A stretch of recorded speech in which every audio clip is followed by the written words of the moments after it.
This is the second part of chapter 11, which is on civil rights. Civil rights, positive acts that government has taken to protect people against discrimination based on race, sex, national origin, age, or sexual orientation. That is the definition of civil rights. Article 1 of the 1787 Constitution, as you recall from earlier in the semester, where the slaves were counted as 3/5 of a person for taxation and representation purposes. So your electoral college, how they get to that 270 number, is tied to slavery. Is tied to the 3/5 compromise that allowed them to have the Constitution in Article 1 in 1787. That did not provide any regulation on the slave trade. Article 4 states that guaranteed escaped slaves would be returned to their master. In 1808, the slave trade was banned. Dred Scott versus Sanford of 1857. This was a decision, the Dred Scott decision was a decision that said African Americans are not citizens of the United States. So brought here against their will, enslaved against their will, and then told almost 100 years later that you're not a citizen. That was the Dred Scott decision. There were people that fought against it. They were known as abolitionists. A young man by the name of William Lloyd Garrison founded the Anti-Slavery Society in 1833. So you have the Civil War. The North was against slavery, whereas the South needed slavery to keep their economy thriving. The South needed cheap labor. The North was more of an industrialized place. Now, that's not to say there were not slaves up north. It just wasn't as many as there was down south. Considered the most tragic war to date, and fortunately for America, the North won. So let's go back. Remember I said that the Dred Scott decision was in 1857 that said African Americans were not citizens of the United States. That decision came out of the Supreme Court, okay? 1883, Lincoln signed the Emancipation Proclamation that stated all slaves in the Confederacy would be freed. So be careful about stating Lincoln freed the slaves. He freed the slaves in the Confederacy. He didn't free all of them. 13th Amendment to the Constitution, it banned slavery. Southern states wanted to be admitted into the Union, they would have to get rid of slavery. They wasn't trying to do that. Laws called black codes were adopted to keep African Americans from realizing their freedom. So the emancipation happened in 1883. 13th Amendment happened, banning slavery. But you also had states creating black codes that was going to keep African Americans from realizing their freedom. This is the beginning of what you should know as the Jim Crow laws. Arresting people because they were unemployed and they were standing outside. They called it vagrancy. 14th Amendment to the Constitution is called due process.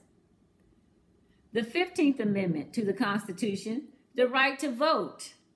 Between 1865 and 1880, African Americans voted and held political offices. During that time, it's recorded that about 80% of those that could vote, that were eligible to vote, that were African American, voted. So the 15th Amendment gave the right to vote to not everyone, because women still couldn't vote, black or white. And black men still had to go through some hoops, but they were able to do it. Segregation. Supreme Court found that segregation in government buildings was illegal. But it did not stop those from having segregation in their private businesses. So discrimination could happen if you owned a property, if you owned a building or owned something. You could deny me, but that couldn't happen if it was in a government building. Jim Crow laws were established because of this. So you had separate facilities, separate but equal. You'd see the whites only signs, black only signs over the water fountains, although they were attached to the same water pump. So I've never understood what that was about. Poll taxes and literacy taxes began to be used to try to keep blacks from voting. How many jelly beans in this jar, the number of bubbles in a bar of soap. If you ever saw the movie Selma, the character played by Oprah having to name all of the county commissioners. Initially, it was just in her area. When she comes back to register, it was in every county in the state of Alabama. I don't know how many counties are in the state of Alabama, but I know there are 254 counties in the state of Texas. And I am not sure I would be able at any given time to be able to name all of them, all of the county commissioners in every last one of those 254 counties. But that's what they had to do back then. Grandfather clause, whites who could not read could exempt out of the literacy test so they could vote. So they had these poll taxes and literacy tests. Well, it was illegal for black people to know how to read. So how can we pass a test if we're not supposed to know how to read? And then if we can read, how do we learn how to read? So that was another one. But if you were white and you couldn't read, but your predecessor, grandfather, someone in front of you had voted before, then you could vote based on their name, not your own. Plessy versus Ferguson, 1896, decided that separate but equal was constitutional. It was acceptable. Now let's follow the track, okay? Plessy versus Ferguson is 1896. We were declared not to be citizens in 1808, right? 1808, the slave ban, 1857, we were declared not to be citizens. 1883, Emancipation Proclamation happens. We're supposed to be free. 1896, separate but equal is acceptable. Segregation is okay. This last, that separate but equal was acceptable, goes all the way to Brown versus Board of Education of 1954. This is the Supreme Court case that was tried by Justice Thurgood Marshall as the head of the lawyers for the NAACP's legal team, where he declared that white schools and African American schools were not equal. So that happened. Plessy versus Ferguson was determined to be legal 1896. The case was not looked at again successfully and overturned until 1954. Brown versus Board of Education happened in 1954. The young lady who is Linda Brown, I believe, is still alive. If not, she just passed recently. However, it wasn't a quick change around for these states because they liked keeping things separate and unequal. What it showed is that the systems were not equal. What are some things that spurred or created the civil rights movement? One of them is that right after the Brown versus Board of Education was determined in 1954, a young man who was visiting his family down south from Chicago, Emmett Till, was murdered. And the men that murdered him were found not guilty. What was his alleged crime? His alleged crime was that he whistled at a white woman. A white woman said he whistled at her.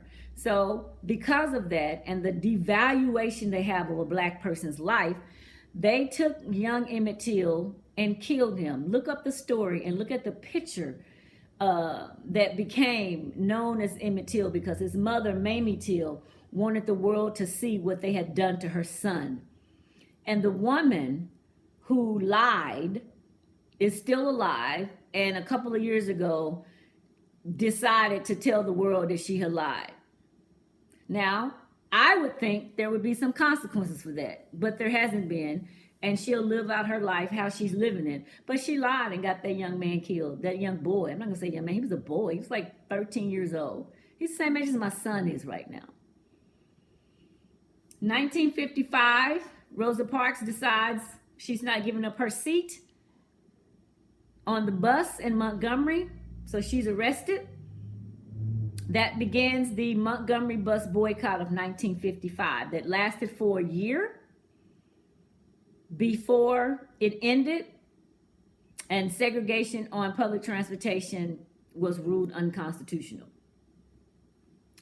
Martin Luther King Jr. led nonviolent demonstrations throughout the time.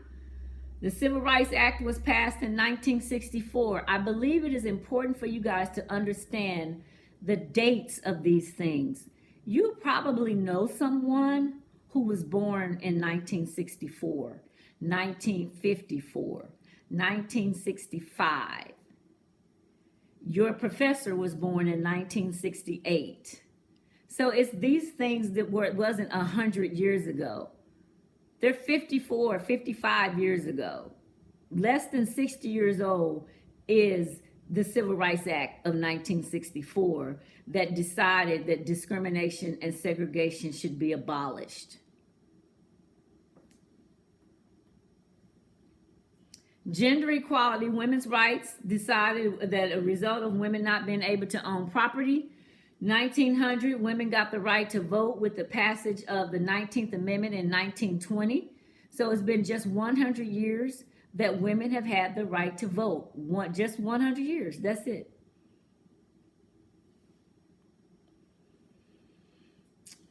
A lot of things that happened in the women's movement, our age, in terms of what made us legal adults, matched that of men. We could not be locked out of certain jobs, like working in the police department and fire department. Our insurance and retirement plans had to be the same. You notice there's a lot in medical services. We get called the pink tax for women. Things such as our hygiene and sanitary products that women have to purchase is taxed at a higher rate than what men would pay for something similar if they had it. Birth control used to not be covered by insurance, whereas Viagra has always been covered for men. So those sorts of things has played a part in the inequality towards women over time. So you have affirmative action. And what was affirmative action? It was an attempt to improve the chances of minority applications. This is what I'll say about affirmative action. Affirmative action was not about quotas. It is not about quotas. It was actually primarily about access, making sure that people had access to the resources that was available to them. So if I have a student, you guys are in my class. I don't know who's there on what and how you got there, but here's what I do know. You're there and you need to do the work. So affirmative action may have opened the door to allow you to come into the class, but once you get in the class, you have to perform. There's no separate affirmative action tests. There's no separate tests for anybody else. Everybody is expected to do the exact same thing. So that is what affirmative action does, is it gives you access. It allows you to reap the benefits and have access to the resources that are available. There are several cases that you can take a look at that had some impact on affirmative action cases. So when we think about civil rights and civil liberties, know that our civil rights here in the United States is not that old. It's been a battle. It continues to be a battle. Things that we thought were sacred, our voting rights, has been turned with the passage of Shelby versus Holder in 2013. We see what happened in this last election. So it's time for us to really take a look at our civil liberties and our civil rights.